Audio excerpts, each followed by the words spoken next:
Selamat malam semuanya. Ya, selamat datang kembali di pembelajaran etika dan profesi IT berbasis video. Jadi untuk hari ini kita akan membahas mengenai cyber ethics ya, atau etika di dunia maya. Sekilas bahas dulu ya.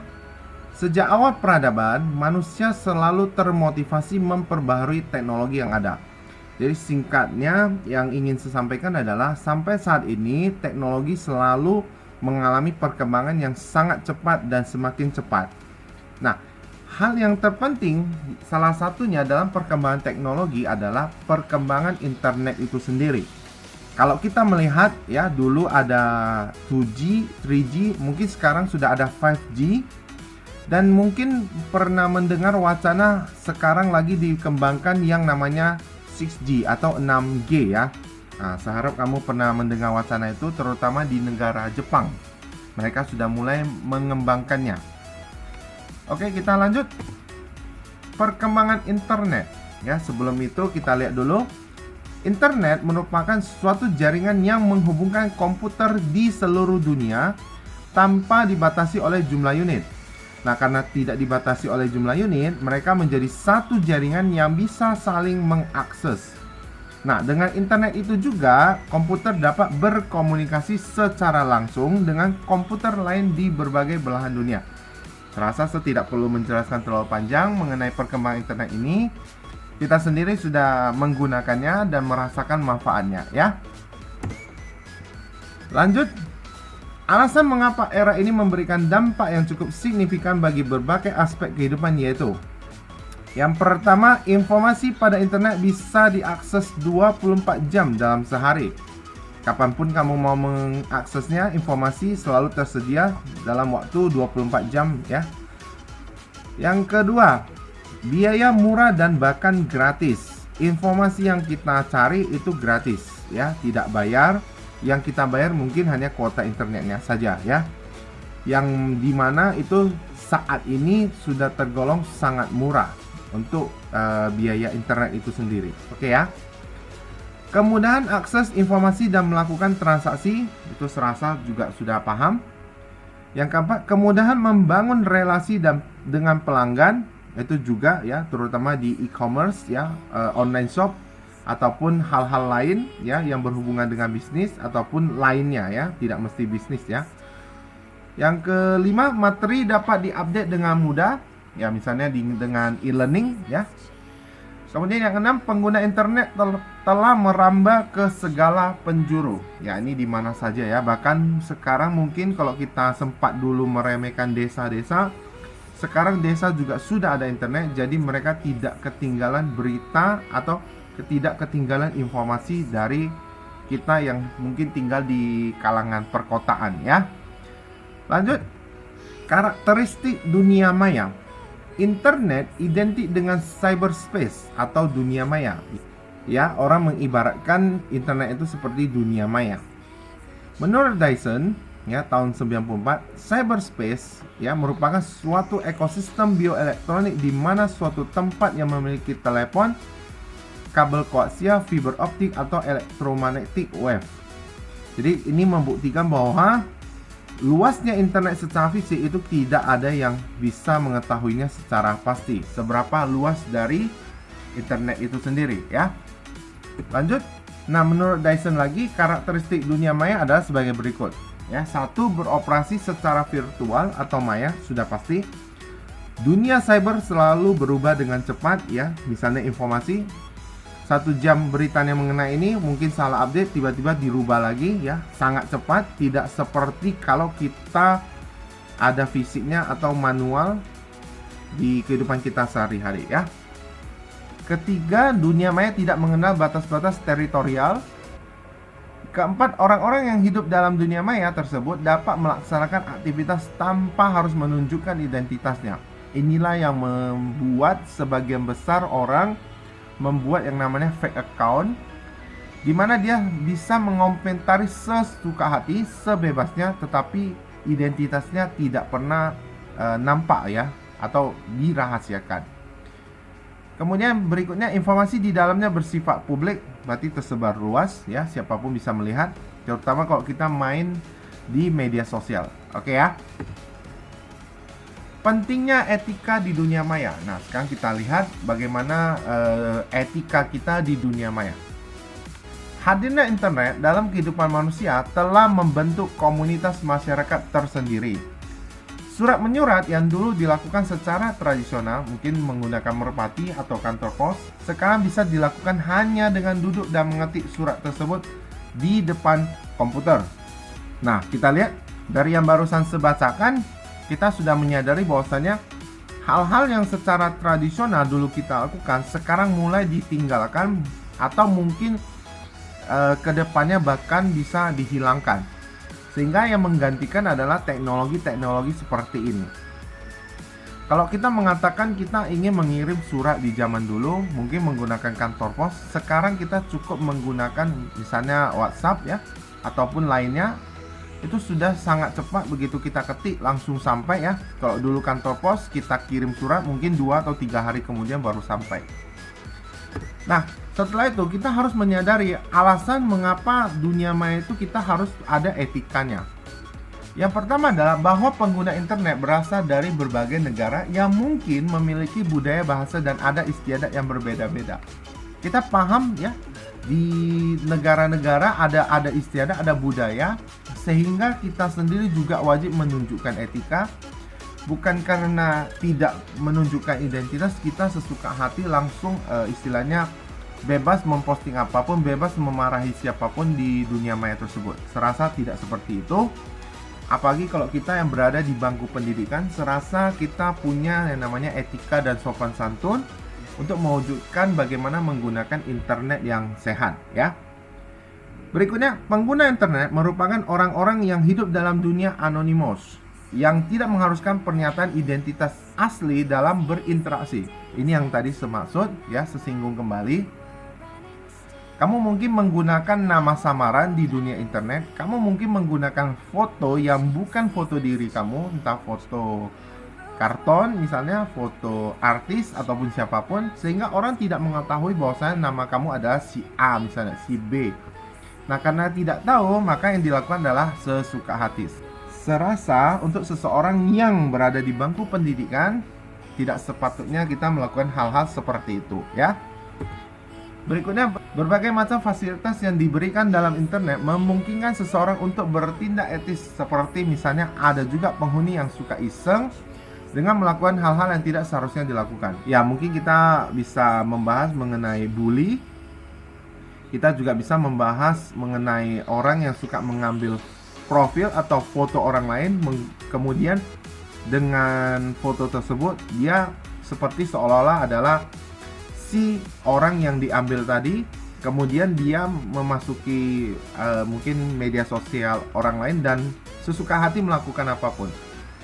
Mungkin kamu paham apa yang saya maksud, efek-efek yang akan terjadi kalau ada orang yang melakukan hal seperti itu ya. Yang berikutnya, harus diperhatikan bahwa pengguna internet akan selalu bertambah setiap saat dan memungkinkan masuknya penghuni baru di dunia maya tersebut. Nah, ini serasa tidak usah sebahas terlalu panjang ya. Kemudian ada beberapa teori di dalam dunia cyber. Yang pertama, the theory of the uploader and the downloader, yaitu suatu negara dapat melarang dalam wilayahnya untuk kegiatan uploading dan downloading yang diperkirakan dapat bertentangan dengan kepentingannya. Kita lihat contohnya ya.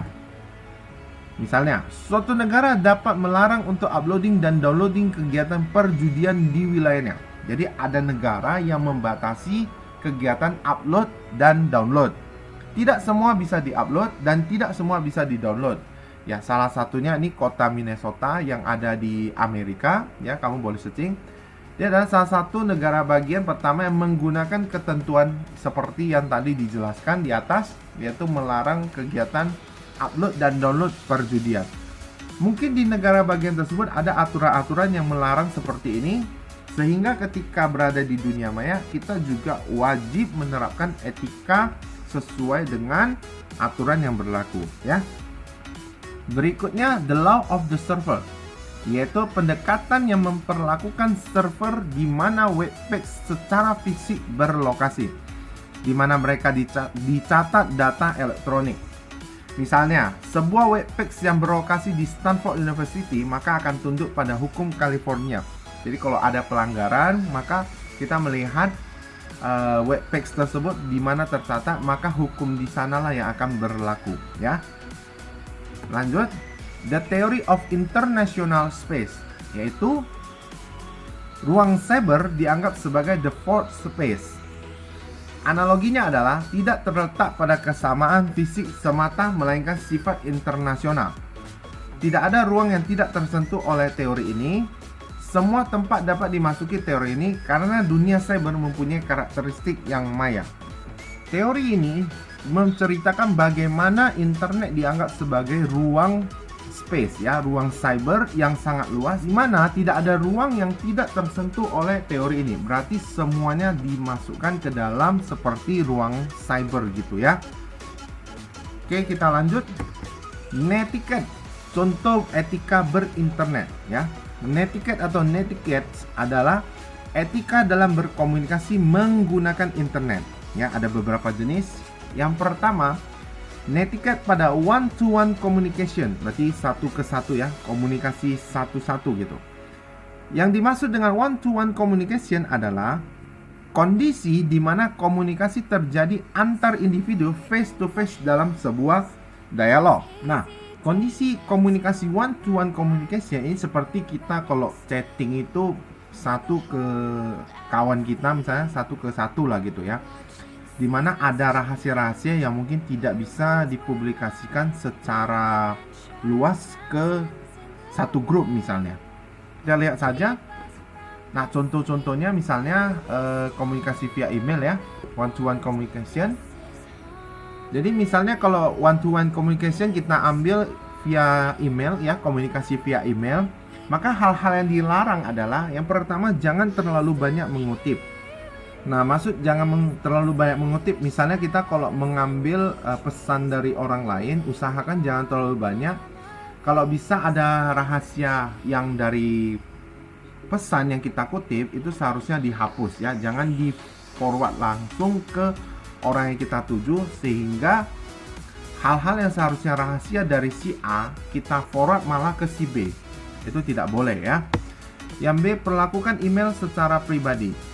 Nah, ini sama kurang lebih, berarti email itu adalah pribadi. Kalau kamu komunikasi dengan si A secara pribadi, jangan hasil komunikasi itu disebar ke grup misalnya, sehingga orang lain semua bisa melihat. Itu tidak boleh juga. Yang ketiga, hati-hati dalam menggunakan huruf kapital. Identik di Indonesia, kalau kita melakukan chatting ataupun pesan dengan menggunakan huruf kapital semua, maka kesannya adalah orang tersebut sedang marah atau sedang tidak suka dengan kita, ya, bisa jadi seperti itu. Yang berikutnya, jangan membicarakan orang lain, sudah pasti. Yang kelima, jangan menggunakan CC, carbon copy, ya, misalnya CC-nya ke siapa gitu kan, itu seharusnya tidak boleh juga. Berikutnya, jangan menggunakan format HTML, ya, tidak dipahami dengan kawan kita misalnya, ya.